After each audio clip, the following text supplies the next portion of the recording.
All right, welcome back, Secret Rescuers. And we're on Chapter 7, A Whirlwind in the Castle. Sophie's plan to sneak out at sunset was ruined when Mrs. Ricker asked her to serve Queen Viola and Sir Fitzroy their supper. She carried the plates and silver serving dishes back and forth, growing more nervous with every minute that passed. Cook noticed that Sophie wasn't herself. When the Queen and Sir Fitzroy were eating their dessert, she made the girls sit down and have a slice of apple pie she'd baked to replace the ruined chocolate cake. Cook studied her with kindly eyes. "What have you been doing today that's made you look so tired?" "Picking apples and cleaning the Queen's chambers, as well as other things," Sophie smiled. Cook was always nice to her. She felt bad that she couldn't explain about Cloudy. Cook sent her upstairs for a rest, and Sophie hurried away gratefully. She found the little dragon by her bedroom window, gazing at the sky. "Time to go, Cloudy." Sophie pulled off her maid's apron and put on the only other clothing she owned, a midnight blue dress that she wore to go to the village on her day off. It had been mended in lots of places, but it was still a beautiful color. Wearing it would make her harder to spot in the darkness. Finally, she took the bag of stones out of her sock drawer and put them in her dress pocket, just in case they came in handy. She lifted Cloudy into the laundry basket again, covered him up with clothes and sheets, and slipped into the corridor. She got halfway down the back stairs when she heard Mrs. Ricker arguing with Cook at the bottom. "You're too soft on that girl," snapped the housekeeper. "I bet she's up to mischief." "Sophie has a good head on her shoulders," Cook replied, "and a kinder heart than a lot of people in this castle. All this nonsense about a fierce dragon on the loose. I bet the poor creature means no harm to anyone." Sophie smiled. At least Cook wasn't against dragons like Sir Fitzroy. She swung round with the basket and hurried back up the stairs. "We'll have to go the other way," she whispered to Cloudy. "We definitely can't risk Mrs. Ricker seeing you." She didn't dare climb down the ivy in the dark, and she didn't think Cloudy would manage it either. So the only other way out was the grand staircase. "Where are we going, Sophie?" piped up Cloudy from under the sheets. "Shh! We'll be out soon."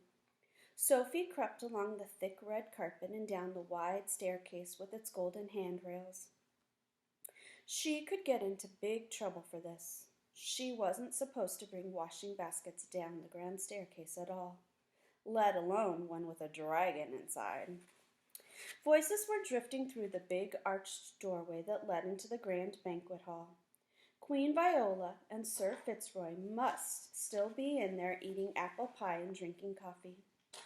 "So I've put twice as many guards on the gate and along the walls," said Sir Fitzroy. "I believe that nasty little beast is still somewhere in the castle grounds.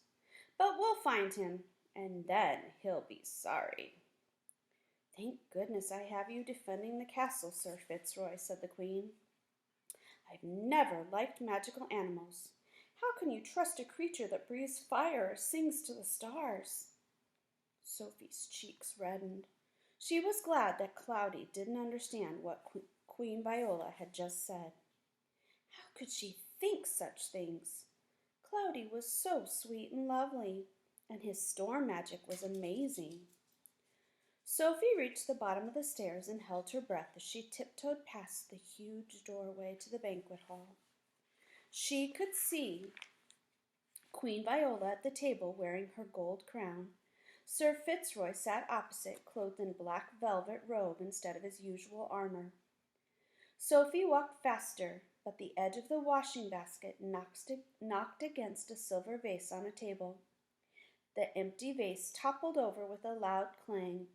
Her heart sank. She hoped no one had heard it. And there she is, sneaking down the stairs. "You there!" yelled Sir Fitzroy. "I want to talk to you." Sophie froze. Both Sir Fitzroy and Queen Viola were lurking her way. She glanced down, but Cloudy was still hidden beneath the layers of sheets and clothes. "Yes, sir?" she called back, trying to sound normal. "Shall I ask cook to send in more coffee?"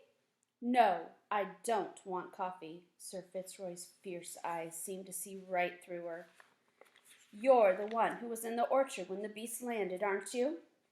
I want to ask you some more questions. Come here at once, girl." Sophie's heart pounded. As she put the basket down, Cloudy might get the wrong idea and jump out. Going closer to the basket might be even worse. If Cloudy were seen here, he'd be captured in seconds. "Sorry, sir, but I have an important errand," she said cheerfully. "I'll finish up and be back in a few minutes." "Get over here at once!" Sir Fitzroy banged his fist on the table, making the dishes shake. "You can't tell me you'll come back later. You're nothing but a serving maid." Sophie's hands tightened on the edge of the basket. She longed to tell Sir Fitzroy that there was no need to be rude. When the old king was alive, no one would have been allowed to yell like that. The clothes at the top of the basket shook, and 2 aprons and a pillowcase blew in the air. A gust of wind swirled round Sophie. Then a sheet floated out of the basket, followed by a pair of the Queen's royal bloomers, trimmed with golden thread. Sophie made a grab for them, but they flew through the arched doorway into the banquet hall, chased by the gathering wind.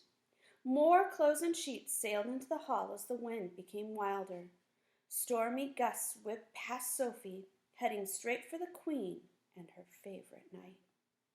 The Queen gasped and clutched her crown. "What's happening?" she cried.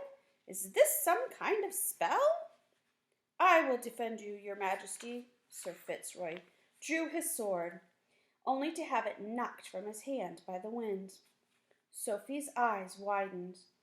5 small whirlwinds were snaking across the hall, twisting and turning as if they were dancing. The silverware rattled on the banquet table, and the royal tablecloth flew upward, scattering pie crumbs everywhere. And there they are. The Queen caught sight of her underwear sailing up to the ceiling and shrieked, "Do something, Sir Fitzroy!" Sir Fitzroy didn't reply. His black robe had blown right over his head, and he was too busy trying to fight his way out of it. "Cloudy, are you making it windy on purpose this time?" whispered Sophie. Cloudy popped up from beneath the last sheet in the basket. "Yes, I am," he beamed. "The nasty man shouldn't shout at you like that." Sophie's throat tightened. No one had ever stood up for her like this before. The 5 whirlwinds twirled on, rattling the royal pictures in their frames and making chairs slide across the floor. Now all the laundry was caught up in the twisters, spinning and dancing all over the place, leaving Cloudy completely uncovered. Sophie put down the basket and grabbed the little dragon. Sir Fitzroy was still tangled up in his robe, and the Queen was trying to catch her royal underwear. This was their chance. "You're amazing," Sophie told the dragon, "but we have to get out of here." Sophie ran down the corridor and bolted through the front door into the night. Darkness closed around her as she held Cloudy tight. Her heart was racing. They'd almost made it. Now she just had to get over the drawbridge and past the gatehouse. She dashed down the castle steps and ran to the drawbridge, but stopped short when she came to a locked gate. She peered through the gloom, feeling puzzled. Why had they locked the gate that led to the drawbridge? She couldn't even see the wooden bridge on the other side. There was nothing but empty blackness. A feeling of horror swept over her. The drawbridge wasn't there. Sir Fitzroy must have ordered the guards to pull it up, and the drawbridge was the only way across the moat. She and Cloudy were trapped.